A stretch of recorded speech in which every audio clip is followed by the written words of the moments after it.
अशी माणसं अशा गोष्टी. लेखक दीपक तांबोळी. वाचक मनीषा. कथा 5. सुख. कसल्याशा आवाजाने मला जाग आली. खिडकीच्या काचेतून मी बाहेर पाहिलं तर 40 गावची पाटी दिसली. ती पाहताच मी ताडकन उठून बाहेर आलो. स्टेशनमध्ये बरेच बदल झालेले दिसले. इकडे तिकडे पाहत असताना माझी नजर एका गृहस्थांकडे गेली. ते माझ्याचकडे बघत होते. मी त्यांच्याकडे बघितल्यावर त्यांच्या शेजारी उभ्या असलेल्या बाईंशी ते काहीतरी बोलले. ती बाईही आता माझ्याकडे बघू लागली. मलाही ते गृहस्थ थोडेसे ओळखीचे वाटले, पण क्लिक होईना. मी त्यांच्यावरची माझी नजर काढली आणि प्लॅटफॉर्मवरच्या गर्दीकडे बघू लागलो. एवढ्यात माझ्या खांद्याला हातांचा स्पर्श झाला. मी चमकून वळून पाहिलं तर तेच गृहस्थ माझ्याजवळ उभे होते. तू अविना रे, मधूचा मुलगा? त्यांनी विचारलं. मी चमकलो. हो, तुम्ही? मी आश्चर्याने विचारलं. अरे, मला ओळखलं नाही? मी प्रभू, तुझ्या वडिलांचा मित्र, तुझा प्रभू काका, ते आनंदाने म्हणाले. माझ्या डोक्यात एकदम प्रकाश पडला. त्यांचा चेहरा ओळखीचा वाटत होता हे आता माझ्या लक्षात आलं. हो, बरोबर, मीही आनंदाने ओरडलो आणि त्यांच्या पाया पडण्यासाठी खाली वाकलो. तसाच त्यांनी मला वरचेवर उचलून मला मिठी मारली. त्यांचा हात बराच वेळ माझ्या पाठीवर फिरत राहिला. त्या स्पर्शाने मला माझ्या वडिलांची आठवण झाली. कुठं निघालास? त्यांनी विचारलं. दिल्लीला चाललोय कंपनीच्या कामानिमित्त. आणि तुम्ही? आम्ही मुंबईहून येतोय. सुजाताकडे गेलो होतो, तिच्या घराच्या वास्तुशांतीसाठी. बरं, चल आता घरी. खूप वर्षांनी भेटतोय, निवांत गप्पा मारू. नाही, आता शक्य नाही, नंतर येईन केव्हा तरी. अरे, मग परत त्यांना उतर इथे, काकू म्हणाल्या. हां, हे जमण्यासारखं होतं, पण माझं थेट पुण्याचं रिझर्वेशन होतं. मी विचार करू लागलो. अरे ये रे, काढ थोडीशी सवय. आजचं काम उद्या केलं तर कंपनी काही बुडणार नाही तुझी, काका आग्रह करत म्हणाले. ते तेवढ्यात गाडीने शिट्टी मारली. बरं, बघतो. तुमचा मोबाईल नंबर द्या, मी कळवतो तुम्हाला. त्यांनी घाईघाईने नंबर दिला. नक्की ये अवी, तुझ्याशी खूप बोलायचं आहे. अरे, खूप घडामोडी झाल्यात आयुष्यात. बाप रे, काही वाईट तर झालं नाही ना? तेवढ्यात गाडी सुरू झाली. मी गाडीत चढून दरवाजात उभा राहिलो. नाही रे, तू ये, मग बोलू आपण.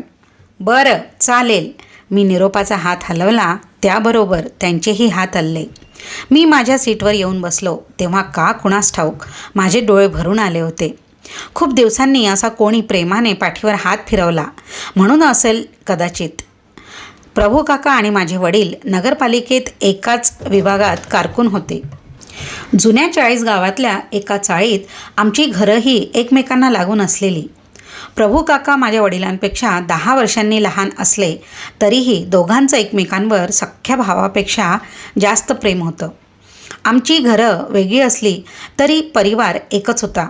मोबाईल, कम्प्युटर, इंटरनेट अस्तित्वात नसलेले ते दिवस खूप आनंदाचे होते. तुटपुंज पगारातही दोन्ही घरं व्यवस्थित चालायची. असा एकही दिवस जात नसेल ज्या दिवशी एकमेकांकडच्या भाज्यांचं आदानप्रदान झालं नसेल. आम्ही मुलं तर कधीही शेजारी जाऊन जेवत असो. ब्लॅक अँड व्हाईट TV आणि फक्त दूरदर्शनचा तो जमाना. त्यामुळे आम्ही मुलं गल्लीतच दंगामस्ती करत असो. गरिबी होती, पण खूप आनंदाचे आणि सुखाचे दिवस होते ते. मी 10वीत असताना कसला तरी आजार होऊन माझे वडील वारले. आई अशिक्षित. नगरपालिका तिला सफाई कामगार म्हणून वडिलांच्या जागेवर घ्यायला तयार होती. पण पुण्यातल्या माझ्या मामाला ते काही आवडलं नाही. तो आम्हाला घेऊन पुण्याला गेला. आईला थोडं शिवणकाम येत होतं. त्याच्या जोरावर तिने आम्हाला वाढवलं, शिकवलं, मोठं केलं. 40 गावशी तेव्हापासून जो संबंध तुटला तो जवळजवळ कायमचाच. आज प्रभू काका भेटले आणि मनातला तो हळवा कोपरा परत एकदा जिवंत झाला. परत येताना उतरावं का 40 गावला याचा विचार मी करू लागलो. खरं तर नेहमी विमानाने जाणारा मी, पण यावेळी दिल्लीहून परतताना 3-4 ठिकाणी काम असल्यामुळे ट्रेनचं रिझर्वेशन केलेलं. परतीचं माझं थेट पुण्याचं रिझर्वेशन होतं. पण प्रभू काका भेटले आणि माझ्या मनाची दोलायमान स्थिती झाली. अखेरीस मी ठरवलं परत त्यांना चाळीसगावला उतरायचं. माझं बालपण जिथे गेलं तो भाग बघण्याची तीव्र इच्छा माझ्या मनात दाटून आली. प्रभू काकांच्या जीवनात काय घडामोडी घडल्या तेही मला जाणून घ्यायचं होतं. परत त्यांना मी चाळीसगावला उतरलो. फोन केल्यामुळे मधू काकांचा मुलगा केतन मला घ्यायला आला होता. त्याच्या बाईकवर बसून आम्ही निघालो. जुन्या घराकडे न वळता त्याने बाईक हिरापूर रोडला वळवली. तसंच मी विचारलं, अरे इकडे कुठे? आपलं घर तर त्याच चाळीत आहे ना? नाही दादा, ती चाळ तर कधीच पडली. तिथे आता मोठं शॉपिंग कॉम्प्लेक्स उभं राहिलं आहे. इकडे आपण स्वतःचं घर बांधलं आहे. त्याच्या आवाजातला अभिमान मला जाणवला. त्याने बाईक थांबवली. समोर एक रो हाऊसमधील एक मोठं घर होतं. प्रभू काका दारातच उभे होते. अरे ये ये अवी, तू आलास, खूप बरं वाटलं बघ. आनंदाने त्यांनी मला मिठी मारली. अगदी मधूसारखा दिसतोस रे तू. त्या दिवशी स्टेशनवर तुला पाहिल्यावर अगदी मधूच असल्याचा भास झाला बघ. हो ना, मलाही तसंच वाटलं, काकू बाहेर येत म्हणाल्या. आत शिरल्यावर काका म्हणाले, तू फ्रेश हो, चहा घे आणि मग तुला घर दाखवतो. केतनच्या आवाजात जाणवलेला अभिमान काकांच्याही स्वरात मला जाणवला. फ्रेश होऊन चहा घेतल्यावर काका मला दाखवायला निघाले घर. साधंच घर, एका पाठोपाठ 3 छोट्या खोल्या. मागच्या बेडरूमच्या बाहेर लोखंडी जिना, वरच्या रूमकडे जाणारा. केतनचं लग्न करायचं आहे बाबा यावर्षी. त्याच्यासाठी मुद्दाम बांधून घेतली ही रूम. सुनेने म्हणायला नको आम्हाला प्रायव्हसी नाही म्हणून. काका जोरात हसले. खाली आल्यावर काकांनी मला विचारलं, काय मग कसं वाटलं घर? त्यांच्या या विचारण्यात आयुष्यात आपण काहीतरी करून दाखवलं ही भावना होती. हो, खूप छान आहे मी म्हणाला.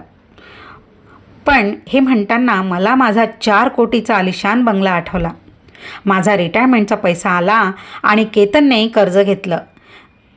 त्यात बांधून टाकलं हे घर. पोराने म्हणायला नको माझ्यासाठी काही केलं नाही म्हणून. काका बोलत होते. मुलाबद्दल, मुलगीबद्दल, सुजाताबद्दल, जावयाबद्दल, नातीबद्दल, जावयाने घेतलेल्या नवीन फ्लॅटबद्दल भरभरून सांगत होते. त्यात प्रेम होतं, अभिमान होता, आपलेपणा होता आणि माझ्यासारखा सुखी मीच ही भावना होती.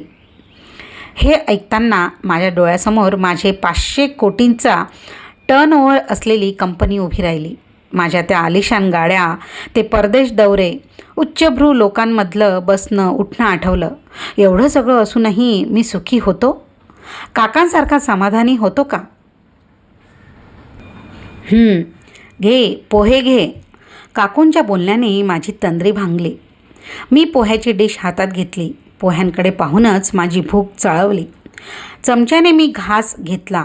वाह, काय अप्रतिम चव होती. अगदी माझ्या आईच्या हातच्या पोह्यांची. वाह, खूप छान झालेत पोहे मी म्हणालो तशा काकू हसल्या. ही सर्व तुझ्या आईची कृपा. मी लग्न होऊन आले तेव्हा मला साधे पोहेसुद्धा करता येत नव्हते. त्यांनीच मला शिकवले. नंतर स्वयंपाकही त्यांनी शिकवला. मला माझ्या आईचा अभिमान वाटला. खरंच ती अन्नपूर्णा होती. दुर्दैवाने माझ्या लग्नाअगोदरच ती गेली. नाहीतर माझ्या बायकोला अश्विनीलाही तिने असा स्वयंपाक करायला शिकवलं असतं. स्वयंपाकावरून मला आठवलं गेल्या कित्येक वर्षात अश्विनीने स्वयंपाकच केला नव्हता. यात तिचा दोष नव्हता. कंपनीची जबाबदारी तिने माझ्या इतकीच उचलली होती. किंबहुना ती नसती तर माझ्या कंपनीने थोड्या कालावधीत इतकी प्रगती केलीच नसती. पण एखाद्या निवांत सकाळी बायकोच्या हातचे पोहे खाण्याचा सुखाला मी नक्कीच पारखा झालो होतो. काका काहीतरी बोलणार होते असं मला वाटलं. प्रश्नांचा ओघ आता माझ्याकडे वळणार होता. त्याआधीच मी त्यांना विचारलं, काका, त्या दिवशी तुम्ही म्हणत होता की तुमच्या आयुष्यात खूप काही घडामोडी घडल्या म्हणून. म्हणजे नेमकं काय घडलं? घडामोडी म्हणजे हेच रे, सुजाताचं लग्न झालं, मग केतनला MSEBीत नोकरी लागली, त्यानंतर मी रिटायर्ड झालो. इथे प्लॉट घेऊन ठेवला होता, घर बांधायचं होतं. योगायोगाने केतनला सरकारी नोकरी लागल्यामुळे कर्ज पटकन मिळालं. घर बांधून झालं. मग केतनने मला स्कूटी घेऊन दिली. अख्खं आयुष्य आपलं सायकल चालवण्यात गेलं. आता उतार वयात का होईना पोराने सुख दिलं बघ. मग केतनने स्वतःसाठीही बाईक घेतली. सुजाताला मुलगी झाली. तिच्या नवऱ्याने आता कल्याणला फ्लॅट घेतला आहे. खूप समाधान वाटते रे. आयुष्य सर्व सार्थकी लागलं बघ. खरं होतं, एका मध्यमवर्गीय माणसाच्या आयुष्यात अजून कोणत्या वेगळ्या घडामोडी घडणार होत्या. काका आनंदी समाधानी होते हे काय कमी होतं? अरे अवी, केव्हापासून मीच बोलतोय. तूही काहीतरी सांग. सध्या काय करतोस तू पुण्यात? क्षणभर मी विचारात पडलो. मी जर काकांना सांगितलं असतं की मी एका कंपनीचा मालक आहे, तुमची 5 घरं मावून जातील एवढा मोठा माझा बंगला आहे, 3 आलिशान 4 चाकी गाड्या आहेत, अर्ध्यापेक्षा जास्त जग मी फिरून आलो आहे, तर त्यांना स्वतःबद्दल वाटणारा अभिमान चक्काचूर होऊन जाणार होता. माझ्या प्रगतीपुढे त्यांची प्रगती तशी शून्यच होती. पण हे कळल्यावर त्यांचं समाधान नाहीसं होणार होतं. मनात न्यूनगंड निर्माण होणार होता. मला ते सर्व काही नको होतं. मी एका प्लास्टिक कंपनीत सुपरवायझर आहे, मी ठोकून दिलं. किती पगार आहे रे? काकांनी मध्यमवर्गीयांचा आवडता प्रश्न विचारला. 25,000 काका. केतन आणि काकांनी एकदमच एकमेकांकडे पाहिलं. दोघांच्या चेहऱ्यावरची स्मितरेषा त्यांना आनंद झाल्याचं दाखवत होती. कमी आहे रे पगार. इतक्या कमी पगारात पुण्यासारख्या ठिकाणी भागतं तरी कसं तुझं? आमच्या केतनला 35,000 पगार आहे, पण आम्हाला तोच कमी वाटतो, काकू म्हणाल्या. त्यांनाही झालेला आनंद त्यांच्या चेहऱ्यावर स्पष्ट दिसत होता. अगं आई, प्रायव्हेट जॉबमध्ये असेच असतात पगार. शिवाय पिळून घेतात ते वेगळंच. दादा वहिनी पण नोकरी करतात का रे? केतनने विचारलं. नाही, ती घरीच लहान मुलांच्या ट्युशन्स घेते. तिलाही 4-5 हजार मिळतात. त्यात भागतं कसं तरी आमचं. मग काकांनी वडिलांच्या आठवणी सांगायला सुरुवात केली. काकू स्वयंपाकाच्या तयारीसाठी आत निघून गेल्या. केतन भाजी आणायला गेला. दुपारी आम्ही खाली पाटावर जेवायला बसलो. कितीतरी वर्षांनी मी असा खाली बसलो होतो. लहानपणी आम्ही असे स्वयंपाकघरात खाली जेवायला बसायचो. आई आम्हाला गरम गरम पोळ्या करून वाढायची. कधीतरी घरी कढवलेलं तूप त्या पोळ्यांना लागायचं तेव्हा तर स्वर्गसुख मिळाल्याचा आम्हाला आनंद व्हायचा. आज गावरानी तुपाचे डबे घरात पडलेले असतात. पोळ्यावाली पोळ्यांना कधीतरी तूप लावते, पण ती मजा काही येत नाही. कर सुरुवात जेवायला. काका म्हणाले. तसं माझं लक्ष ताटाकडे गेलं. साधाच बेत होता. बटाट्याची भाजी, वरण भात, अळूच्या वड्या, शिरा. पण ते ताट पाहून मला प्रचंड भूक लागल्याची जाणीव झाली. भारतातलंच काय, जगातलं प्रत्येक प्रकारचं जेवण मी खाऊन पाहिलेलं. ज्या ज्या देशात गेलो तिथले सगळे प्रसिद्ध प्रकार चाखलेले. मग हे साधे पदार्थ पाहून मला इतकी भूक का लागावी? मी जेवू लागलो. आणि आज माझी आईच मला वाढते असं वाटू लागलं. माझी बायको अश्विनीही गरीब घरातून आलेली. गेल्या 7-8 वर्षात तिने स्वयंपाक केला नसला तरीही त्या अगोदर ती बऱ्यापैकी स्वयंपाक करायची. मी आईच्या स्वयंपाकाची आठवण काढली की म्हणायची, पुरुष जगभर फिरले तरी आईच्या हातचा स्वयंपाक ते विसरू शकत नाही. ते खरं होतं. हे आज मला पटत होतं. नेहमी वजन वाढेल या काळजीने कमी जेवणारा मी आज मनसोक्त जेवलं. घरातल्या महागड्या डायनिंग टेबलवरही मी कधी इतका जेवलो नसेन तेवढा. जेवणानंतर काकांनी बनवलेलं पान खाता खाता मी त्यांना विचारलं, काका, लहानपणी माझे 2 जिवलग मित्र होते बघा, बबल्या आणि अज्या. कुठे आहेत ते सध्या? अरे इथेच आहेत ते. दोघांनी ITI केलं. बबल्यानं गॅरेज टाकलं, अजानं इलेक्ट्रिकचं दुकान टाकलं. बरं चाललं आहे दोघांचं. दोघांनाही एक मुलगा एक मुलगी आहे. मला भेटायचं आहे हो त्यांना. अरे मग जा ना संध्याकाळी, केतन घेऊन जाईल तुला. संध्याकाळी बबल्याकडे जाण्याअगोदर केतनने मला 40 गावातून फिरवून आणलं. मला हे 40 गाव अजिबात आवडलं नाही. मूळची ओळख पुसून ते भारतातल्या कुठल्याही शहरासारखं गजबजलेलं दिसत होतं. तीच ती गर्दी, रस्त्याच्या दुतर्फा उभ्या असलेल्या भेळच्या चायनीजच्या गाड्या, जागोजागी पडलेला कचरा आणि पचापचा थुंकणारी माणसं. काय नवीन होतं आता या शहरात? बबल्याकडे गेलो तर गॅरेज बंद करायच्या तो तयारीत होता. पहिल्यांदा तर मी त्याला ओळखलंच नाही. चांगला जाड झाला होता. शिवाय थोडं टक्कलही पडलेलं होतं. चेतनने ओळख करून दिल्यावर त्याने, अरे अव्या तू, म्हणत मला जोरदार मिठी मारली. का रे अव्या, पुण्यात गेलास आणि मित्राला विसरला? आणि रे तसं नाही रे, तसंच आहे. बरं जाऊ दे, सध्या काय करतो आहेस तिकडे? एका कंपनीत सुपरवायझर आहे. बरं, अगोदर मला अजयबद्दल सांग, मला त्यालाही भेटायचं आहे रे. संध्याकाळी तो दुकानात बिझी असतो. चल आपणच जाऊया त्याच्याकडे. त्याने गॅरेज बंद केलं. 5च मिनिटात आम्ही अजयकडे पोहोचलो. अजय बघ रे कोण आलं आहे ते. अजयने मला ओळखलं नाही. अर्थात मलाही तो ओळखू आला नाही. अरे अव्या आहे तो, आपल्या शाळेतला जिगरी दोस्त. बबल्याने असं म्हणताच अजय दुकानाबाहेर आला आणि त्याने मला मिठी मारली. किती वर्षांनी भेटतोस रे? काय करतोस सध्या पुण्यात? मी सांगितलं. वाटत नाही रे, तू सुपरवायझर असशील असं, एखाद्या कंपनीचा मालक किंवा जनरल मॅनेजर असशील असं वाटतंय. तुझे कपडे, हा चष्माच तुझा 8-10 हजाराचा असेल नाही का रे? मी चपापलो. मग हसत म्हणालो, नाही रे, अरे 100 रुपयाचा आहे फक्त. मुंबईला गेलो होतो तेव्हा फुटपाथवरून घेतला होता. दोघंही हसले. बरं आता घरी चल, रात्रीचं जेवण माझ्याकडे करायचे तुला. अजय म्हणाला तसा बबल्या म्हणाला, नाही हं अज्जा, तो अगोदर माझ्याकडे आला आहे तेव्हा मी त्याला घेऊन जाणार आधी. ते ऐकून केतन मध्येच म्हणाला, असं करा ना अजय दादा, आज बबलू दादाकडे जाऊ द्या. तुम्ही उद्या दुपारी बोलवा. अविनाश दादा उद्याही आहे तिथे. अजयचं समाधान झालेलं दिसलं. म्हणाला, चालेल, पण आता तुला चहासाठी घरी यावंच लागेल. चालेल मी म्हणालो. तसं अजयने दुकानाबाहेर येऊन दुकान बंद केलं. अरे आत्ताशी 7:30 होत आहेत, तू तर 9 वाजता बंद करतोस ना? बबल्याने आश्चर्यचकित होऊन विचारलं. अरे भाई, आज इतने सालों बाद अपना दोस्त आया है, साथ में बैठेंगे, सुख दुख की बातें करेंगे, धंदा क्या है होता रहेगा. माझ्या गळ्यात हात टाकत अजय म्हणाला, मला हा आपलेपणा खूप आवडून गेला. आम्ही चौघंही भडगाव रोडवरच्या अजयच्या घरी पोहोचलो. प्रभू काकांसारखंच 1 रूम किचनचं साधं घर, पण स्वच्छ आणि नीटनेटकं दिसत होतं. प्रसन्न वाटत होतं. अजयच्या बायकोने आमचं स्वागत केलं. छान आहे रे तुझं घर, मी म्हणालो. तसे अजय आणि त्याची बायको समाधानाने हसले. तूही घेतलं असशील ना पुण्यात घर? बबल्याने विचारलं. नाही रे, पुण्यात फार महागडी घरं आहेत. साधा 2 BHK फ्लॅट घ्यायचा तर 50 आणि 60 लाख मोजावे लागतात. हे एवढं घर तर 70 ते 75 लाखापर्यंत जातं. अजय आणि बबल्याने एकमेकांकडे पाहिलं. दोघांच्या चेहऱ्यावरची समाधानाची स्मितरेषा दोघांना आनंद झाल्याचं दाखवत होती.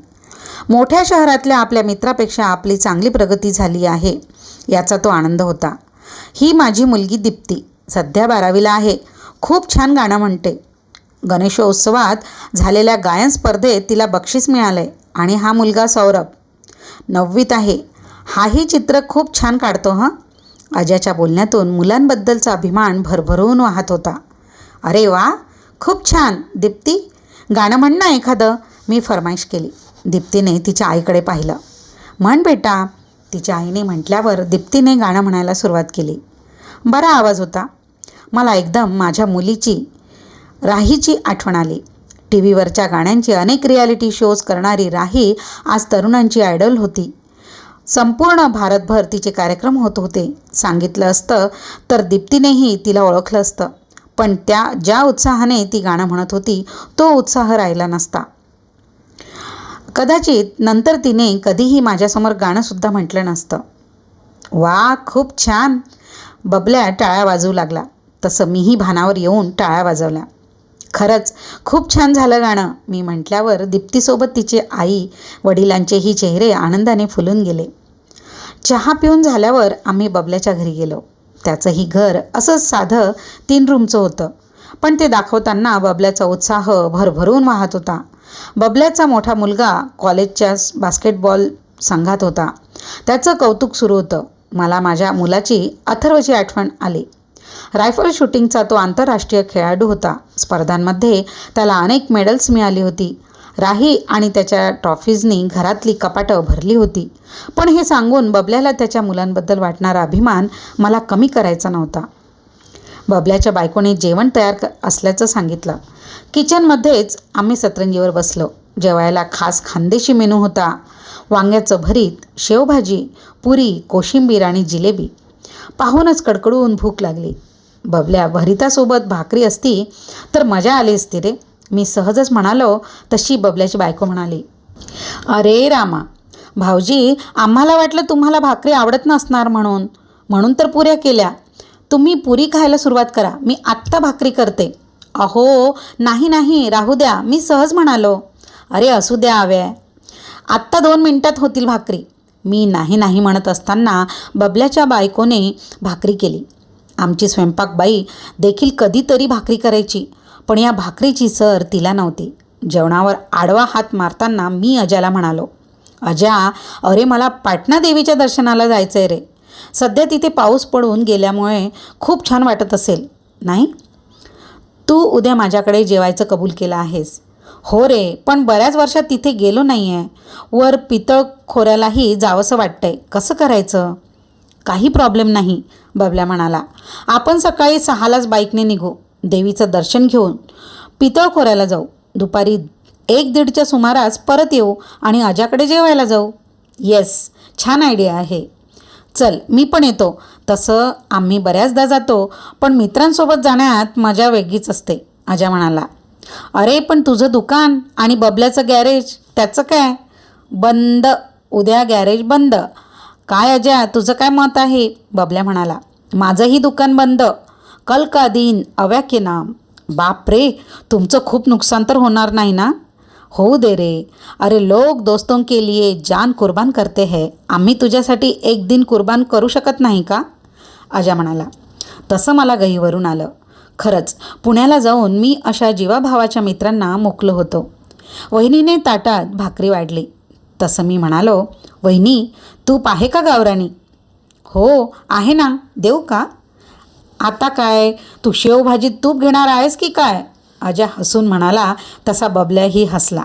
वहिनीने तुपाचा डबा दिल्यावर मी त्यातलं तूप कळण्याच्या भाकरीला लावून खाऊ लागलो. वा, काय छान चव होती.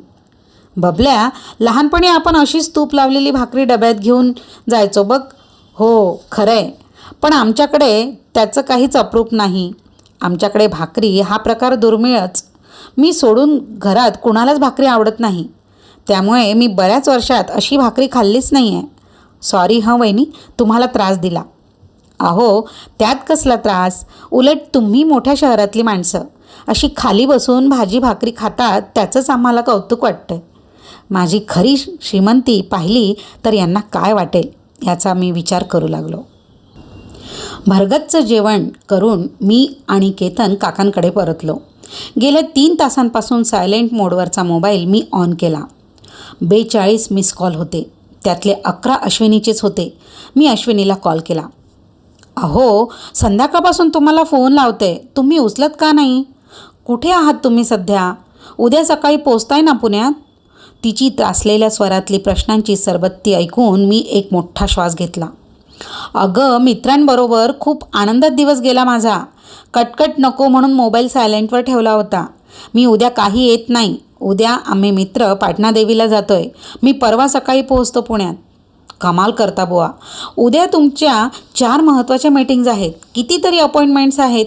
तुमची सेक्रेटरी ही तुम्हाला फोन करून वैतागली. तिला एकदा सांगून द्या काय करायचं ते. अश्विनी प्लीज, उद्याचं सांभाळून घे ना. उद्या बघ, माझ्यासाठी माझे मित्र त्यांचा व्यवसाय बंद ठेवणार आहेत. अहो त्यामुळे त्यांचं काही शेकड्याचं नुकसान होईल. इथे आपले लाखोंचे व्यवहार ठप्प होतील. अपॉइंटमेंट कॅन्सल केल्याने कितीतरी क्लायंट नाराज होतील. हे वेगळंच, ती रागात म्हणाली. होऊ दे अश्विनी, माणसाने 2 दिवस सुखाने घालवायचेच नाही का मग? किती वर्षांनी मित्रांना भेटलोय. उद्याचा दिवस प्लीज मला डिस्टर्ब करू नकोस हं. परवापासून आहेच मग बिझनेसची काळजी घ्यायला. तिने रागाने फोन कट केला.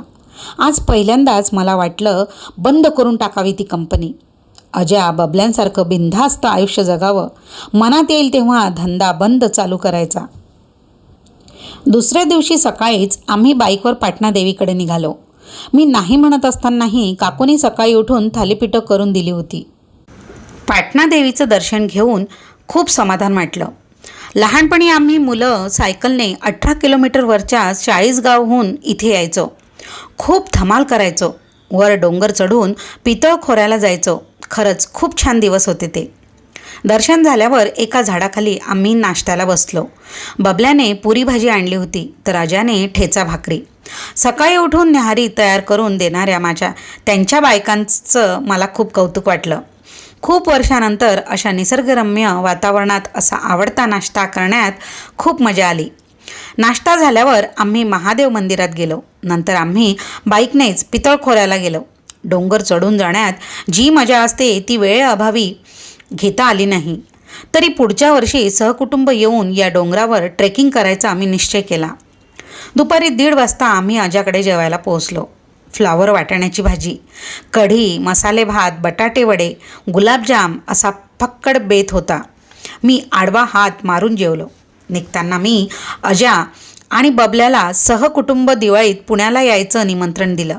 सगळ्यांना खूप आनंद झालेला दिसला. अरे पण तुझ्या छोट्याशा घरात एवढे सगळे ॲडजस्ट होतील का? बबल्याने शंका काढली. अरे बबल्या, दिल में जगह रही तो कहीं पे भी जगह हो जाती है.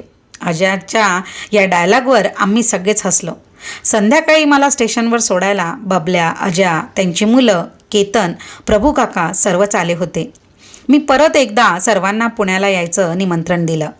मी नाही म्हणत असतानाही काकूंनी पोळी भाजीचा डब्बा करूनच दिला. गाडी आली. मी सगळ्यांना मिठ्या मारून निरोप घेतला. गाडी निघाली. निरोपाचे हात बराच वेळ हलत होते. मी माझ्या जागेवर येऊन बसलो. 2 दिवसातल्या घटना आठवून माझे डोळे भरून आले. खूप प्रेम दिलं होतं या लोकांनी. मध्यमवर्गीयांचं आयुष्य खरंच किती सुखी समाधानी असतं हे पाहून मला त्यांचा हेवा वाटू लागला. घरी आलो आणि कंपनीच्या कामांमुळे 3-4 दिवस माझं अश्विनी आणि मुलांसोबत बोलणंसुद्धा झालं नाही. त्यात आफ्रिकेत आम्ही नवीन कंपनी सुरू करणार होतो त्याबद्दल सारख्या मीटिंग सुरू होत्या. 5व्या दिवशी रात्री मी अश्विनीला माझ्या 40 गाव भेटीबद्दल बोललो. ते सगळं ऐकून तीसुद्धा हळवी झाली. खरंच हो, मलासुद्धा माझे लहानपणीचे दिवस आठवतात. गरिबी होती पण खूप मज्जा होती. आपापसात खूप प्रेम होतं. आपणच बघा ना, तुम्ही नोकरी करत असताना आपण छोट्याशा घरात राहायचो. आपण आणि आपली 2 छोटी मुलं काटकसरीत दिवस काढायचो. पण किती सुखी होतो ना आपण. सुट्टीच्या दिवशी आपण मुलांना घेऊन बागेत जायचो. निवांत बसून त्यांचं खेळणं बघायचो. नंतर त्या गाडीवरची भेळ आणि कुल्फी खायचो. किती मजा असायची ना. आज आपल्याकडे इतका पैसा आहे पण 2 वेळचं सुखाचं जेवण आपण करू शकत नाही. गेल्या कित्येक दिवसात आपण बागेत निवांत बसलेलोच नाही किंवा एखादा पिक्चरलाही बघितलं नाही. हो ना. आणि बघ, दिवसेंदिवस आपण जास्तच अडकत चाललो आहे. एकीकडे हे ऐश्वर्य, हा मिळणारा मानसन्मान, समाजातलं आपलं प्रतिष्ठेचं स्थान सोडवत नाही, तर दुसरीकडे साधारण माणसांची सुखं आणि गमवत चाललो आहे आपण. बघ ना, आपल्या या प्रशस्त आलिशान बेडरूममध्ये मला व्यवस्थित झोपसुद्धा येत नाही आणि प्रभू काकांच्या त्या छोट्याशा बेडरूममध्ये मी ढाराढोर झोपलो होतो. मग सुख तरी कशाला म्हणायचं. आपल्यासारखीच आपली मुलं झाली आहेत. यशाच्या मागे धावताना त्यांची दमछाक होते. खरंच गरज आहे का इतक्या ॲक्टिव्हिटीज करायची? मान्य आहे मला की त्यांचं नाव होतं आहे, सगळीकडे कौतुक होतं आहे, पण खरंच त्याची गरज आहे का? त्यांची धावपळ बघितली की त्यांची कीव येते. वाटतं गरिबीतही आपलं बालपण किती सुखाचं होतं ना. हे असं यशासाठी ऊर फाटेस्तोवर धावणं नव्हतं तेव्हा. छोटी छोटी स्वप्न होती, ती पूर्ण नाही झाली तरी दुःख नव्हतं. मी मग अश्विनीला, प्रभू काका, अजा, बबल्यांच्या कुटुंबांना दिवाळीच्या सुट्टीत पुण्याला यायचं निमंत्रण दिल्याचं सांगितलं. पण तुम्ही तर भाड्याच्या फ्लॅटमध्ये राहत असल्याचं त्यांना सांगितलं. हा बंगला पाहून तुम्ही खोटं बोललात असं ते म्हणणार नाहीत का? बंगला, गाड्या बघून त्यांची काय प्रतिक्रिया होईल? हो ग, मलाही तीच काळजी वाटते. पण बघू, त्यांना समजवता येईल.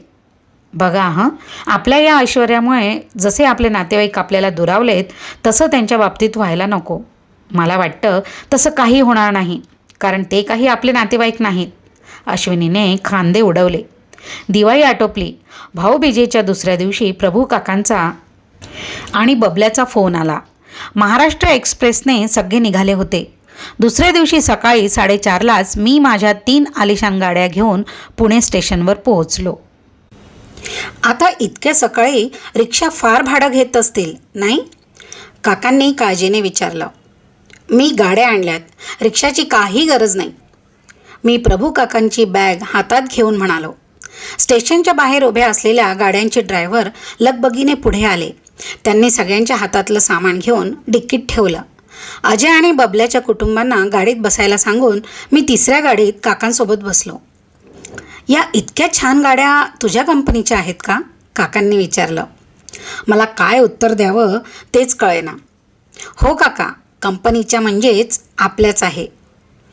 बरी कंपनी तुला गाड्या वापरायला देते रे, काकू म्हणाल्या. हो, घरी चला, सगळं सांगतो. मी वेळ मारून नेली. बंगल्यासमोर गाड्या उभ्या राहिल्या. बंगल्याकडे नजर टाकून काकांनी विचारलं, आता हा बंगलाही कंपनीचाच का? नाही, हा आपलाच बंगला आहे काका. अरे, पण तू तर म्हणत होतास की छोट्याशा फ्लॅटमध्ये राहतो म्हणून, काकांनी गोंधळच विचारलं. आता चला, सांगतो सगळं. अश्विनी बाहेरच उभी होती. ती पुढे आली. तिने सगळ्यांचं स्वागत केलं. घरात शिरल्यावर सगळेजण आश्चर्यचकित होऊन सगळीकडे बघत होते. इतकं सुंदर घर कधी पाहिलं नाही असेच भाव सगळ्यांच्या डोळ्यात होते. अव्या, हे घर तुझं आहे का रे? बबल्यानं विचारलं. हो बबल्या. काय लॉटरी बिटरी लागली की काय लेका तुला? छोट्या फ्लॅटमधून एकदम एवढ्या पॉश बंगल्यात डायरेक्ट? अजयने हसतच विचारलं. मला वाटतं तुम्ही आता आराम करावा. गाडीत तुमची झोप काही व्यवस्थित झाली नसेल. सकाळी 8 वाजता आपण नाश्त्याला भेटू, तेव्हा मी सगळी कहाणी सांगेन, चालेल? ठीक आहे, सकाळी सांग, बबल्या म्हणाला. मी माझ्या 5 गेस्टरूमपैकी 4 त्यांना झोपायला दिल्या. आयला एखाद्या 5 स्टार हॉटेलच्या रूमसारखी रूम आहे रे ही, अजय म्हणाला मला. त्याची बायको आणि मुलगी फारच खुश दिसत होत्या. मी फक्त हसलो. झोप आता, सकाळी बोलू आपण. सकाळी डायनिंग टेबलवर आम्ही नाश्त्यासाठी जमलो. पोहे, उपमा, ब्रेड बटर, फळांची ज्यूस, चहा, कॉफी असा भरगच्च नाश्ता होता. मी पाहिलं सगळ्यांच्या चेहऱ्यावर संकोचल्याचे भाव होते. कदाचित अशा शानदार डायनिंग टेबलवर बसून नाश्ता किंवा जेवण करण्याची त्यांची सवयच नव्हती. अश्विनीने सगळ्यांच्या डिश भरून प्रत्येकासमोर ठेवल्या आणि म्हणाली, जे हवं ते विना संकोच घ्या बरं का. काकू, तुमच्यासारखे छान पोहे आम्हाला जमत नाही बरं का. मी वातावरण सैल करायचा प्रयत्न केला. काकू हलकसं हसल्या. नाही, हेही पोहे चांगलेच झाले आहेत, पोह्यांचा घास घेत त्या म्हणाल्या. परत एकदा शांतता पसरली.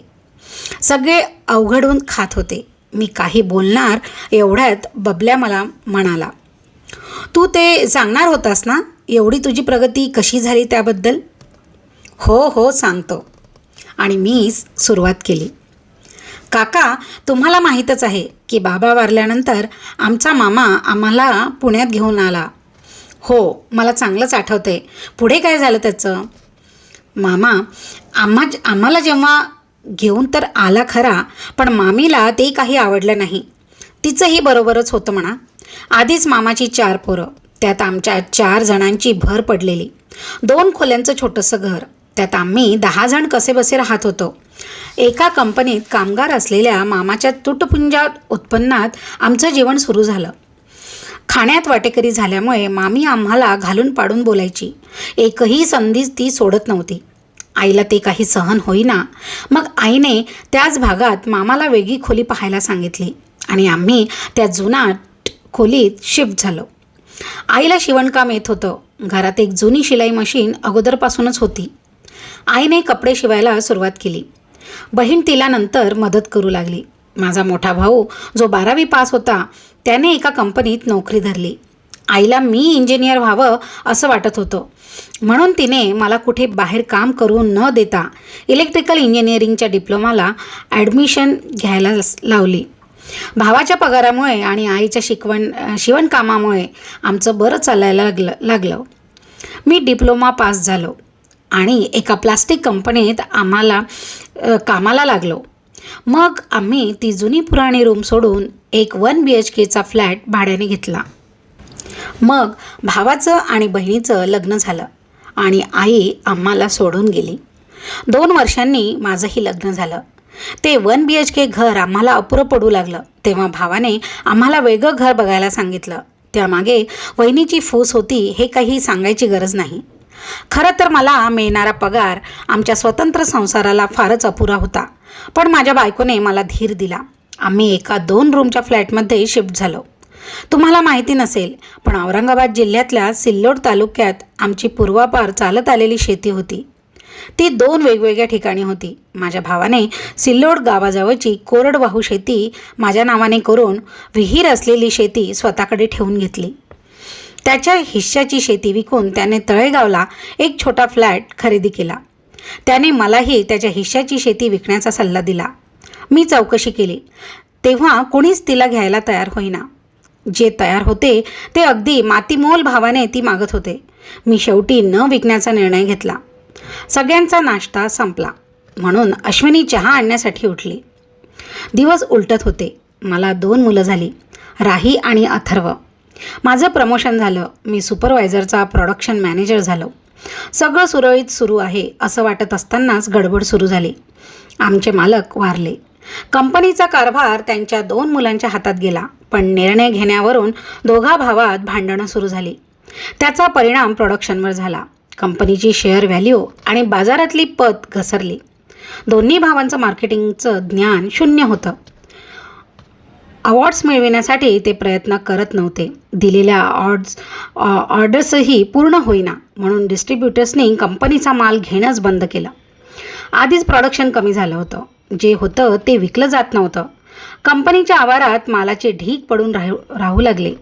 पैसा अडकून पडल्यामुळे कंपनीने कामगारांचे पगार द्यायला टाळाटाळ करायला सुरुवात केली. कामगारांनी संप पुकारला. कंपनी बंद पडली. मीही बेकार झालो. इतरत्र नोकरी शोधू लागलो. पण कंपन्यांना आता ग्रॅज्युएट इंजिनियर्स विनासायास मिळत होते. माझ्यासारख्या डिप्लोमा इंजिनियरला सगळीकडून नकार येत होता. परिस्थिती गंभीर होती. मार्ग सुचतच नव्हता. कधीकधी आत्महत्येचे विचार मनात यायचे. त्या काळात अश्विनीने मला खूप साथ दिली. ती मला धीर द्यायची. तिने स्वतः घरात लहान मुलांच्या ट्युशन्स घ्यायला सुरुवात केली. तिला मिळणारे 2-3 हजार आणि सेव्हिंग्जमधल्या पैशावर आमचं कसंबसं सुरू होतं. ते वर्ष आम्ही भयंकर अडचणीत काढलं. पुढे जॉब मिळत नाही म्हणून मी LIC एजंट झालो. काही मित्रांच्या आणि शेजापाजाऱ्यांच्या पॉलिसीजसुद्धा काढल्या. तुम्हाला सांगतो, माझ्या भावा बहिणीने मला त्यातही मदत केली नाही. LICमुळे एक झालं, मी मार्केटिंगमध्ये शिरलो आणि ते शिकलोसुद्धा. सगळ्यांचा चहा संपत आला होता. अजय आणि बबल्याच्या मुलांना माझा इतिहास ऐकणं कंटाळवाणं वाटलं असावं म्हणून ते उठून गेले. एक दिवस कंपनीच्या दोन्ही मालकांनी कंपनी विकायला काढल्याचं मला कळलं. पण ती बंद पडलेली तोट्यातली कंपनी कोणीच घ्यायला तयार नव्हतं. मी अश्विनीला ती बातमी सांगितली तेव्हा ती मला म्हणाली, ती कंपनी आपणच विकत घेतली तर? ती काय म्हणाली हे सुरुवातीला माझ्या डोक्यात शिरलं नाही. ते शिरलं तेव्हा मी जोरजोरात हसायला लागलो. पण ती हसली नाही. म्हणाली, तुम्ही त्या कंपनीत 7 वर्ष काढली आहेत. तुम्हाला प्रोडक्शनबद्दल सगळं माहिती आहे. तुम्ही ती कंपनी आरामात चालवू शकता. हो, ते ठीक आहे. अगं, पण 1 कोटी कुठून आणायचे? शिवाय कंपनी चालवायला 10-15 लाख लागतील ते वेगळेच. तुमची गावाकडची शेती विकून टाका. अशीही ती पडूनच आहे. बघा तिची किंमत काय येते ते. मग आपण ठरवू. मी गावी गेलो. एजंटला भेटून चौकशी केली. एका कॉलेजसाठी ती जमीन पाहिजेच होती. त्या जमिनीचे मला 80 लाख मिळू शकत होते. ते ऐकून मला हुरूप आला. बाकीचे 20 लाख कसे जमवायचे हा प्रश्न होता. तेव्हा अश्विनी मला म्हणाली, आमची शेती आणि वारसा हक्काने आलेलं घर माझ्या भावांनी विकलं तेव्हा मला 1 रुपयाही दिला नव्हता. त्यांना माझ्या हक्काचे पैसे मागते. तुम्हीही तुमच्या भावा बहिणीला नातेवाईकांना विचारून पहा. माझे काही दागिने विकून आपण जसा पैसा जमेल तसं करू. माझ्या भावा बहिणी किंवा नातेवाईकांनी मला मदत तर नाहीच केली, उलट मला शहाणपणाच्या गोष्टी शिकवल्या. कशाला या भानगडीत पडतोस? तुला धंदा जमणार नाही. मराठी माणसं आपण धंदा करूच शकत नाही. बघ, पस्तावशील नंतर, भिकेला लागशील असं म्हणून त्यांनी माझं मानसिक खच्चीकरण करण्याचा प्रयत्न केला. अश्विनीच्याही भावांनी तिला हिश्श्याचे पैसे द्यायला खूप खळबळ केली. पण तिने कोर्टात जायची धमकी दिल्यावर 25 लाख काढून दिले. शेवटी सगळं समीकरण जुळून आलं आणि आम्ही ती कंपनी विकत घेतली. जुने सुपरवायझर्स कामगारांना मी परत बोलावलं. मला फक्त 6 महिने द्या. त्यानंतर तुमचे पगार मी नियमित सुरू होतील तोपर्यंत मला सहकार्य करा, असं त्यांना कळकळीचं आवाहन केलं. कंपनी सुरू असताना माझे सगळ्यांशी खूप चांगले संबंध होते आणि त्याचा मला फायदाच झाला. प्रोडक्शन सुरू झालं, पण फक्त प्रोडक्शन होऊन उपयोग नसतो, मालाचा सेल होणंही गरजेचं असतं. मी सगळ्या डिस्ट्रीब्युटर्सला फोन केला, भरघोस डिस्काउंट ऑफर केले. नंतर ऑर्डर्स मिळू लागल्या. मी आणि अश्विनी जीवाचं रान करू लागलो. अनेक रात्री आम्ही झोपेविना घालवल्या. मी कंपनीचा मालक आहे हे विसरून गेलो होतो. कामगार, सुपरवायझर, HR, क्लार्क, शिपाई मीच होतो. 6 महिन्यांनी आम्हाला फायदा दिसू लागला. हळूहळू आमची स्थिती सुधारू लागली. आमची शेअर व्हॅल्यू वाढली. नंतरच्या 10 वर्षात आम्ही मार्केटमध्ये टॉपला पोहोचलो. अगोदर गुजरातमध्ये, नंतर कर्नाटकमध्येही आम्ही फॅक्टरी सुरू केली. आता साऊथ आफ्रिकेतही आम्ही फॅक्टरी सुरू करत आहोत. मी थांबलो. मला वाटलं सगळेजण आता माझं आणि अश्विनीचं खूप कौतुक करतील, पण तसं काही झालं नाही. सगळे शांतपणे बसून होते, पण प्रत्येकाच्या चेहऱ्यावर एक अस्वस्थपणा जाणवत होता. तर अशी आहे तुझी कहाणी, काका मध्येच म्हणाले. पण आम्हाला हे तू चाळीसगावला आला होतास तेव्हा काही सांगितलं असतं तर चाललं असतं आम्हाला. कसं आहे ना काका, माझी अशी प्रगती झाली हे माझ्या भावा बहिणीला, नातेवाईकांना आवडलं नाही. त्यांनी माझ्याशी संबंध तोडल्यात जमा आहेत. तू काय मोठा माणूस बुवा, आम्ही गरीब लोक, तुझ्याशी आमची काय बरोबरी होणार, असं ते मला वारंवार हिणवत होते. मी एखाद्या सणाला, कार्यक्रमाला बोलावलं तर येत नाहीत. मानापमानावरून रुसून बसतात. स्वतःहून कधी फोन करत नाही. मी अश्विनीने केला तर तुटक बोलतात. त्यांच्याकडे काही कार्यक्रम असला तर मला बोलवतसुद्धा नाही. जणू मी काही परका माणूस आहे अशी मला वागणूक देतात. मला अश्विनीला माणसं जोडायला खूप आवडतात. देश विदेशात आमचा भरपूर मित्रपरिवार आहे. त्या दिवशी तुमची भेट झाली तेव्हा मला खूप आनंद झाला. तुमच्याशी, अजया, बबल्या या बालमित्रांशी पुन्हा संबंध जुळवायला मी खूप उत्सुक होतो. पण माझ्याबद्दल खरं सांगितलं तर माझ्या नातेवाईकांप्रमाणेच तुमच्यातही न्यूनगंड निर्माण होऊन तुम्हीही आमच्याशी संबंध तोडून टाकाल अशी मला भीती वाटली. म्हणून मी तुम्हाला खोटंच सांगितलं. काका, अजया, बबल्या आम्ही सध्या उच्चभ्रू वर्गात मोडत असलो तरीही आम्ही अजूनही साधीच माणसं आहोत रे. आम्ही गरिबीचे दिवस विसरलेलो नाही. क्षणभर शांतता पसरली. कुणीच काही बोललं नाही. अचानक बबल्याची बायको म्हणाली, आपण केव्हा निघायचं सिंहगड वगैरे बघायला? 10-10:30 निघूया. मी तिच्या चेहऱ्यावरचा कंटाळवाणा भाव ओळखून म्हणालो. अश्विनी वहिनी येत आहेत की नाही? अजयच्या बायकोने विचारलं. नाही वहिनी, मी तुमच्यासोबत येतोय म्हटल्यावर तिला कंपनीत जावं लागेल. खूप कामं आहेत कंपनीत. हा बंगला कितीचा आहे रे तुझा? अचानक काकूंनी नको तो प्रश्न केला. 4 कोटींचा. मी उत्तर दिल्यावर सगळ्यांच्या तोंडून बाप रे असा शब्द निघाला. ते काही म्हणायच्या आतच मी म्हणालो, बरं चला तयारीला लागा, खूप फिरायचं आहे आपल्याला आज. तुझी मुलं नाही दिसत रे? अजानं विचारलं. अरे, मुलगी एका गाण्याच्या रियालिटी शोसाठी दिल्लीला गेले आणि मुलगा रायफल शूटिंगसाठीच्या कॉम्पिटिशनसाठी गोव्याला गेला आहे. काका, शोकेसमध्ये एवढ्या ट्रॉफीज कुणाच्या आहेत आणि तिथलाच राही पटवर्धनचा फोटो कसा काय बरं तुमच्याकडे? अजयच्या मुलीने विचारलं. बेटा, राही पटवर्धन माझीच मुलगी आहे. काय? राही तुमची मुलगी आहे? बाप रे काका, मी राहीची डाय हार्ट फॅन आहे. तिची भेट झाली असती तर किती मजा आली असती. मी समाधानाने हसलो. 2 गाड्यांनी आम्ही खूप फिरलो.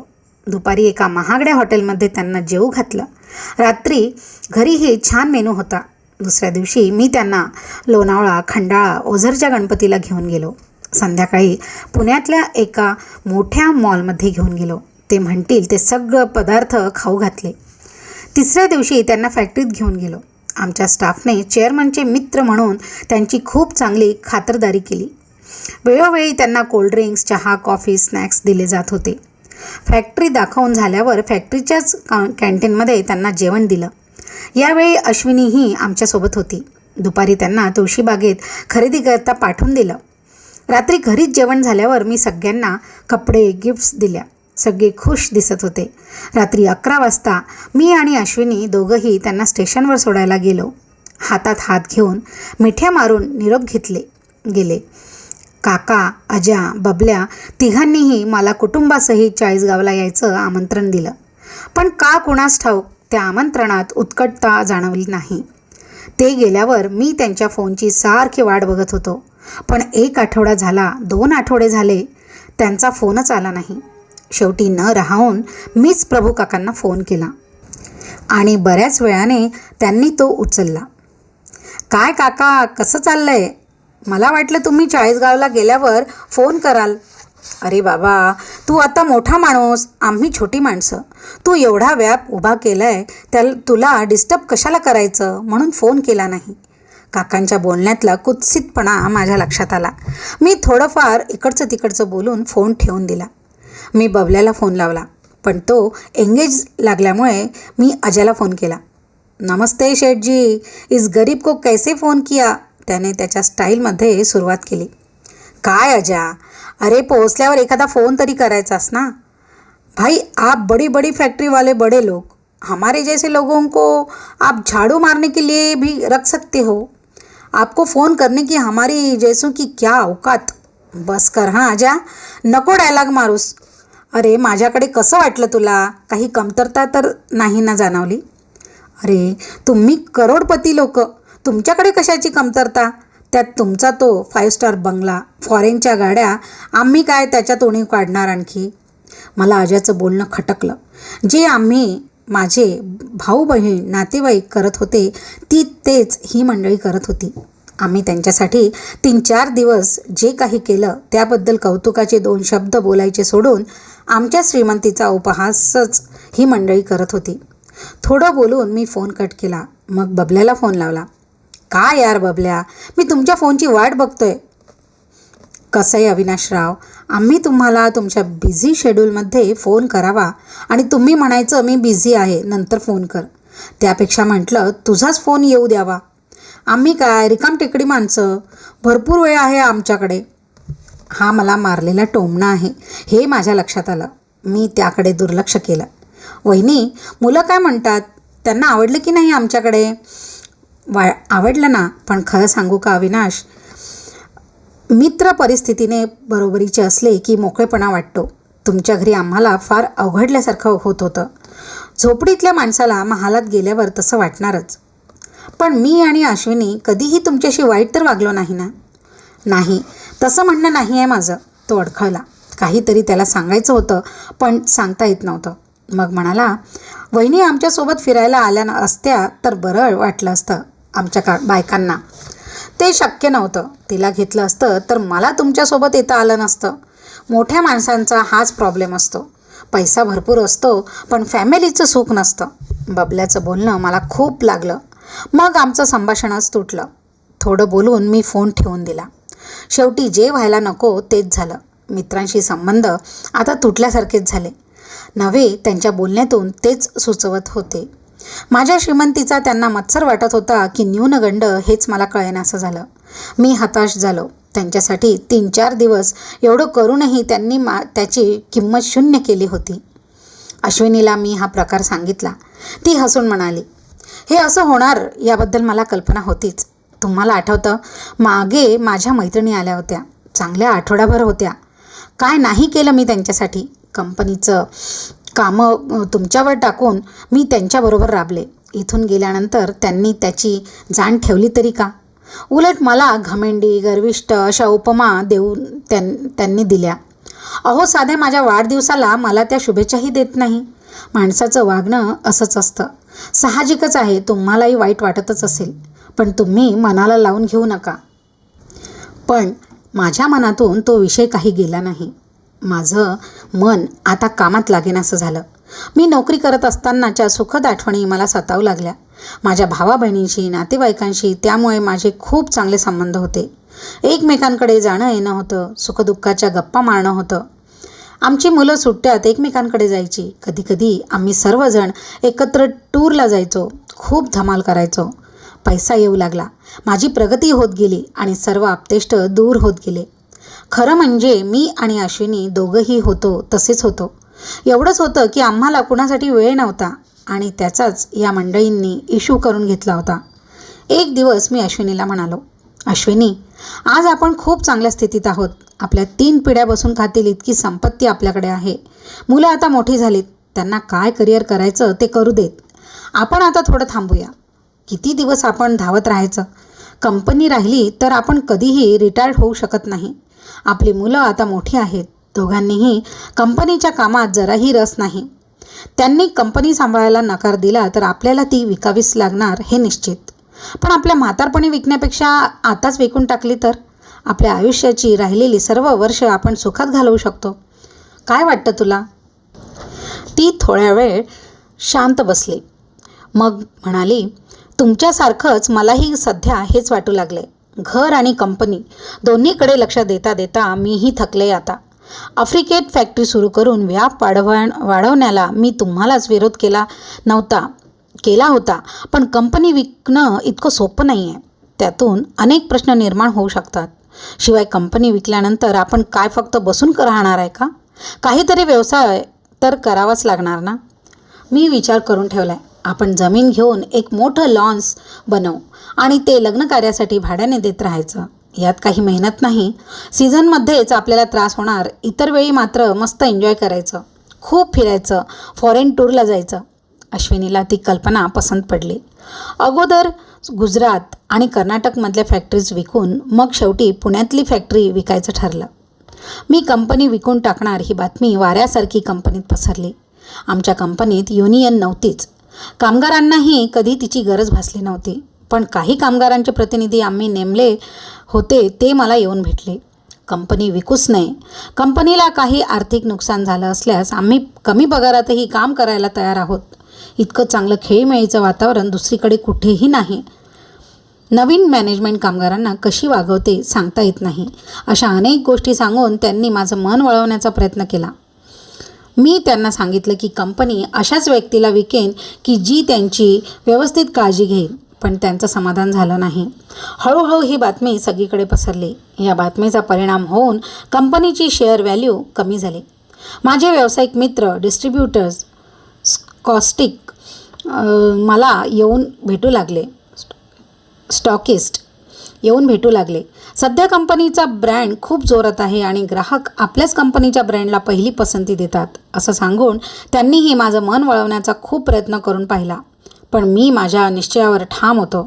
ब्रिटनच्या एका कंपनीने आमच्या फॅक्टरीज विकत घेण्याची तयारी दाखवली. मग त्यांचे काही प्रतिनिधी भारतात येऊन आमच्याशी बोलणी करू लागले. सौदा पक्का झाला. 3ही फॅक्टरीजचे आम्हाला 2.5 अब्ज रुपये मिळणार होते. एवढ्या रकमेत आमचं संपूर्ण आयुष्य सुखात जाणार होतं. मी आमच्या वकिलांना कायदेशीर कागदपत्र तयार करायला सांगितली. आणि एक दिवस ऑफिसमध्ये मी निवांत बसलो असतानाच रिसेप्शनिस्टने मनोहर काका अरोरा मला भेटायला आल्याचं सांगितलं. अरोरा हे एका केमिकल कंपनीचे मालकही होते आणि पुढे इंडस्ट्रियल असोसिएशनचे अध्यक्षही होते पुण्याचे. माझ्या फॅक्टरीची बरीच सरकारी कामं त्यांच्या ओळखीमुळे पार पडली होती. ते केबिनमध्ये आले तसं मी पुढे जाऊन त्यांना नमस्कार केला. त्यांना हाताला धरून मी खुर्चीपर्यंत घेऊन आलो. 2 महिन्यापूर्वीच त्यांचा 75वा वाढदिवस धूमधडाक्यात साजरा झाला होता. कसं काय येणं केलं काका? ते मला नेहमी अविनाश पुत्र म्हणून मीही त्यांना काका म्हणत असे. सगळं ठीक आहे ना? माझं सगळं ठीक आहे. पोरं सगळं सांभाळतात त्यामुळे मी आरामात असतो. पंजाबी असूनही काका मराठी छान बोलायचे. आपण फक्त लक्ष ठेवायचं पोरांकडे. ते करतात ते बरोबर आहे की नाही बारीक निरीक्षण करत राहायचं. मी हसलो. तसं ते गंभीर होऊन म्हणाले, पुत्र, ये मैं क्या सुन रहा हूँ? तुम कंपनी बेच रहे हो? हो काका. का बरं? कंपनी तर चांगली प्रॉफिटमध्ये चालू आहे असं मी ऐकलं. तुम्ही तर आफ्रिकेतही फॅक्टरी घेणार होते. हो काका, तुम्ही ऐकलं ते बरोबरच आहे. तसं सगळं व्यवस्थित आहे, पण माझंच मन सध्या लागत नाही आहे. असं वाटतंय सगळं सोडून द्यावं आणि साधं आयुष्य जगावं. पण असं वाटायला झालं तरी काय? थोडं पर्सनल विचारतो, राग मानू नको. काय आहे ना काका, कंपनी वाढली, पैसा भरपूर यायला लागला, ऐश्वर्य वाढलं आहे, पण माणसं दुरावलेत. माझे नातेवाईक मित्र यांना माझा मत्सर वाटतो. शिवाय मुलं आता मोठी झाली आहेत, त्यांनाही माझ्या कंपनीत या बिझनेसमध्ये काहीही इंटरेस्ट नाही. त्यामुळे मलाही वाटू लागले की एवढं करून जर सुख मिळत नसेल तर नको हे सगळं विकून टाकावं आणि साधंसुधं आयुष्य जगावं. तुमच्या मराठी माणसांची सुखाची कल्पना काय आहे ते मला चांगलंच माहीत आहे. 10 ते 6 ड्युटी, संध्याकाळी चहा पीत टी व्ही पाहणं आणि रविवारी फॅमिलीला घेऊन पिक्चरला आणि हॉटेलात जाणं, बरोबर ना? फार मोठ्या जबाबदाऱ्या, रिस्क तुम्हाला घ्यायला आवडतच नाही. म्हणूनच औद्योगिक क्षेत्रामध्ये मराठी माणसं मालक म्हणून फार कमी दिसतात. जेव्हा तू फॅक्टरी विकत घेतलीस तेव्हाच आम्हाला आश्चर्य वाटलं होतं. नंतर तू ती जास्तीत जास्त 2 वर्ष चालवशील असं वाटलं होतं, पण गेली 10 वर्षापासून ती उत्तमरित्या तू चालवतोयस. विशेष म्हणजे प्रॉफिटमध्ये चालवतोय, याचं आम्हाला खूप कौतुक वाटत आहे. अख्ख्या इंडस्ट्रीयल एरियात तुझी कंपनी नावाजलेली. तुझ्या कंपनीतला सफाई कामगारसुद्धा अभिमानाने तुझ्या कंपनीचं नाव घेतो. पण अखेर तूही सामान्य मराठी माणसासारखाच निघालास रे. पण काका, माणसाला वैयक्तिक आयुष्य असतं की नाही? माणसाने रात्रंदिवस काय फक्त कंपनीसाठीच झटत राहावं? अरे पुत्तर, तुला माहिती नसेल, मी 3दा दिवाळखोर झालो. जहर खायला माझ्याकडे पैसे नव्हते, इतकी वाईट परिस्थिती माझ्यावर आली. आणि याला कारणीभूत होते माझे सख्खे भाऊ. काम करना नहीं लेकिन ऐश दुनिया भर की. शेवटी एकेका भावाला हाकलून दिलं तेव्हा कुठे सुरळीत झालं. तू म्हणतो ना, भाऊ बहीण नातेवाईक दुरावलेत. कमीत कमी तुझ्या कंपनीत ते नाहीत हेच बरं आहे. आणि ही गोष्ट लक्षात घे की पर्वताच्या शिखरावर फक्त एकच जण राहू शकतो. बाकीचे तू इतक्या वर गेलास म्हणून तुझा तिरस्कार करतील, तुला खाली खेचण्याचा प्रयत्न करतील. ते जमलं नाही तर तुला ते एकटं सोडतील, तुझी बदनामी करतील की तू मोठा झालास म्हणून घमंडी झालाय. तुला तर हर तऱ्हेने त्रास द्यायचा प्रयत्न करतील. ही तर जगरहाटी आहे यार. तुला आता काय वाटतं, तू कंपनी विकल्यावर ते तुला जवळ करतील? ते म्हणतील कंपनी लॉसमध्ये गेली म्हणून हा आता आपल्याजवळ करतोय. ते तुझ्यापासून लांब लांब पळतील. मी या सगळ्यांचा अनुभव घेतला आहे म्हणून तुला सांगतोय. ते ठीक आहे काका, पण मी माझ्या मित्रांना पाहिलं, ते कमी पैशातच सुखी आहेत. मग मीच काय एवढी धावाधाव करायची? कशासाठी हा पैसा कमवायचा? बेटा हे बघ, ये साधू संतों की बातें मुझे मत बताना. अरे तुझ्यासारखा विचार जर टाटा, बिर्ला, अंबानी यांनी केला तर त्यांच्याकडे काम करणारे हजारो कर्मचारी आज रस्त्यावर येतील. किती जणांची घरं बर्बाद होतील. आज तू कंपनी विकली तर येणारं मॅनेजमेंट अनेक जणांच्या नोकऱ्या खाऊन टाकेल. ह्याचा तू कधी विचार केलास? नाव you are a father of the families of your employees. आपल्या मुलांची उपासमार झालेली तुला चालेल का? स्वतःच्या सुखाचा विचार सोड. दुसऱ्यांना तू सुखी केलं आहे, त्यांना तू सुखी राहू दे. ते उठले. मी त्यांना सोडायला केबिनच्या बाहेर आलो. परत केबिनमध्ये जाणार तेवढ्याच सेक्रेटरी म्हणाली, सर, आपल्या कंपनीतले हँडिकॅप एम्प्लॉईज तुम्हाला भेटायचं म्हणतायत. काकांनी तासभर बसून मला संभ्रमावस्थेत टाकलं होतं. आता मला कोणालाच भेटायची इच्छा नव्हती. आता नको प्लीज, मी 2-3 दिवसांनी भेटेन त्यांना. सर, ते सकाळपासून येऊन बसलेत, पण तुम्ही आज दिवसभर बिझी होतात म्हणून त्यांना थांबवून ठेवलं आहे. माझ्या कपाळावर आठ्या उमटल्या. मी विचारात पडलो. मग मी निर्णय घेतला. कुठे बसलेत ते? वेटिंग रूममध्ये. ठीक आहे, मीच येतो त्यांना भेटायला. मी वेटिंग रूममध्ये आलो. पाहतो तर 4-5 अपंग कर्मचारी त्यांच्या बायका आणि मुलांसह आले होते. नमस्कार दादा. नमस्कार नमस्कार. आज तुमच्या ड्युटीज नाही आहेत का? आज तुम्हाला भेटायला सुट्टी काढली दादा. बरं, बोला. एक वयस्कर कामगार कुबड्या टेकत माझ्याजवळ आला. हा मधुकर होता. दादा, 5 वर्षापूर्वी मला कोणी नोकरी देत नव्हतं. मी आत्महत्या करायला गेलतो तेव्हा तुम्हीच मला वाचवलं, इथे नोकरी दिली. मी रस्त्यावरचा माणूस माझ्या नव्या घरात राहायला गेलो ते तुमच्यामुळे. पण दादा, आता तुम्ही कंपनी विकायला काढली. नवीन मालक मला कामावर ठेवणार नाही दादा. म्हणजे मी परत रस्त्यावरच येणार ना दादा. मधूच्या डोळ्यात अश्रू होते. भावना विवश झाल्यामुळे त्याचे हातपाय लटलट कापत होते. असं काही नाही मधू, तुझं काम चांगलं आहे, तुला ते कशाला काढतील? दादा, आजकाल धडधाकट माणसांना काम मिळत नाही आहे. माझ्यासारख्या अपंग माणसाला कोण कामावर ठेवणार? कुणीही आपला फायदाच बघणार ना. त्याचा मुद्दा आणि काळजी योग्यच होती. नवीन मॅनेजमेंटला जी आहेत तीच माणसं डोईजड होणार होती. या अपंग माणसांची नोकरी धोक्यात होती हे नक्की. एक एक अपंग कामगार समोर येत होता. आपलं दुःख, आपल्या समस्या समोर मांडत होता. माझी नजर त्यांच्या कुटुंबियावर फिरत होती. एकजात काळजीने भरलेले, भविष्याच्या भीतीने ग्रासलेले ते चेहरे माझ्या काळजाला घर पाडत होते. ठीक आहे, मी बघतो काय करायचं ते. नवीन मॅनेजमेंटसोबत मीटिंग होईल तेव्हा त्यांच्यासोबत या विषयावर चर्चा करू. मी केबिनमध्ये जायला निघालो तसे समोरचे लोक उठले. एक एक जण माझ्या पाया पडायला लागला. मी नाही नाही म्हणत असताना त्या अपंग कामगारांचे म्हातारे आईवडील, छोटी छोटी मुलं माझ्या पाया पडायला गर्दी करू लागली. बरोबरच होतं. त्यांचा पोशिंदा मीच होतो का कुणास ठाऊक त्यांच्या या वागण्याने मला गलबलून आलं.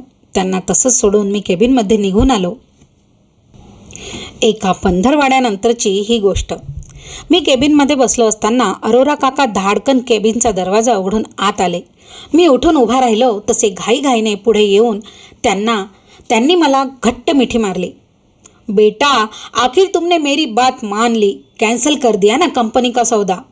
हो काका, तुमच्या सगळ्यांचीच इच्छा तशीच होती ना. ये हुई ना मर्दों वाली बात. अरे भाड़ में जाए वो भाई बहन और रिश्तेदार. इस कंपनी में जितने भी लोग हैं वो तुम्हारे भाई बहन और रिश्तेदारी है तो है. इनको सुख कौन देगा. मी त्यांना खुर्चीत बसवलं. बसता बसता त्यांनी आपले डोळे रुमालाने पुसले. तेवढ्यात कंपनीचे जनरल मॅनेजर मला भेटायला आल्याचं सेक्रेटरीने सांगितलं. मी त्यांना आत पाठवायला सांगितलं. ते आत आले तेव्हा एकदम आनंदात होते. सर, तुमच्या कंपनीनं न विकण्याचा निर्णयाने अख्खी कंपनी खुश आहे. त्या आनंदाप्रित्यर्थ आपल्या कंपनीतल्या सर्व कामगार, कर्मचारी आणि अधिकाऱ्यांनी मिळून एक जंगी पार्टी करायचं ठरवलंय. अर्थात यात कंपनीला 1 रुपयाचा सुद्धा खर्च नसेल. आम्ही सर्व खर्च शेअर करणार आहोत. फक्त तुम्ही तुमच्या फुरसतीचा दिवस आम्हाला सांगा. सर्व स्टाफच्या वतीने आम्ही तुमचा आणि वहिनी साहेबांचा सत्कार करणार आहोत. तेव्हा तुमचं कुटुंब या कार्यक्रमाला आवश्यकच आहेत. मी हसलो. अहो जाधव साहेब, मी फक्त एक निर्णय बदलला आहे. काही फार मोठं कर्तृत्व नाही दाखवलं आहे की आमचा सत्कार करायला हवा. नाही साहेब, तुम्ही तुमच्या सुखाचा विचार सोडून आमच्या सुखाचा विचार केलात आणि एवढा मोठा निर्णय बदललात ही आमच्यासाठी फार मोठी गोष्ट आहे. प्लीज नाही म्हणू नका सर. हे आमचं तुमच्यावरचं प्रेम समजा. बरं, ठीक आहे. पुढच्या रविवारी चालेल. माझी मुलंसुद्धा तेव्हा घरीच आहेत. चालेल सर. खूप खूप धन्यवाद सर. त्यांनी सोबत आणलेला पेढ्यांचा बॉक्स उघडला आणि त्यातला एक पेढा मला आणि एक अरोरा काकांना खाऊ घातला. काकांनी बॉक्समधला एक पेढा उचलून माझ्यासमोर धरला. बेटा, ये पेढा मेरी तरफ से. वाकई तुमने बहुत अच्छा काम किया है. जनरल मॅनेजर गेल्यावर काका म्हणाले. पाहिलंच बेटा, दुसऱ्याच्या सुखात किती सुख असतं ते. हा आदर, हे प्रेम तुला कंपनी विकल्यावर मिळालं असतं का? छोट्या सुखाच्या मागे लागून तू अनेकांचं सुख हिरावून घ्यायला निघाला होतास. काय पटलं ना तुला मग? हो तर. तुम्ही सांगितलं आणि मला ते पटलं नाही असं कधी होईल का काका? ते मोठ्याने हसले. मी उठून त्यांच्या पाया पडायला लागलो. त्यांनी मला उचलून छातीशी धरलं. जुग जुग जिओ बेटा. ते बराच वेळ माझ्या पाठीवर थोपटत होते. त्या थोपटण्यात वडिलांची माया भरलेली होती.